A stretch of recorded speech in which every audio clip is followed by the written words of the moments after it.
മോറോപന്തിൻ്റെ ഓമന മകളായിരുന്നു മണികർണിക.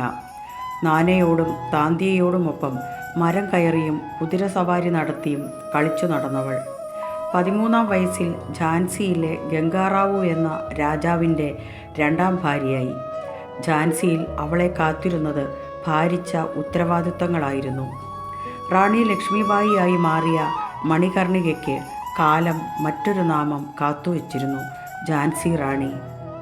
പടച്ചട്ടയ്ക്ക് പിന്നിലെ സ്ത്രീ മനസ്സിൻ്റെ വിങ്ങലുകൾ, അവളുടെ ഒറ്റപ്പെടലുകൾ, ഏകാന്തത, സ്നേഹത്തിനു വേണ്ടിയുള്ള ദാഹം, ഝാൻസിയിലെ ബ്രിട്ടീഷ് പ്രതിനിധിയായിരുന്ന റോബർട്ട് എല്ലിസുമായി പ്രണയത്തിലേക്ക് അടുക്കുന്നതിൻ്റെ കുളിർമ, അത് നഷ്ടപ്പെടുമ്പോഴുള്ള വിങ്ങലുകൾ, സ്വന്തം രാജ്യം നിലനിർത്താനായി ബ്രിട്ടീഷുകാരോടുള്ള റാണിയുടെ ഏറ്റുമുട്ടലുകൾ എല്ലാം മനസ്സിൽ തട്ടും വിധം കഥനം നടത്തിയിട്ടുള്ള ജയശ്രീ മിശ്രയുടെ നോവലാണ് റാണി.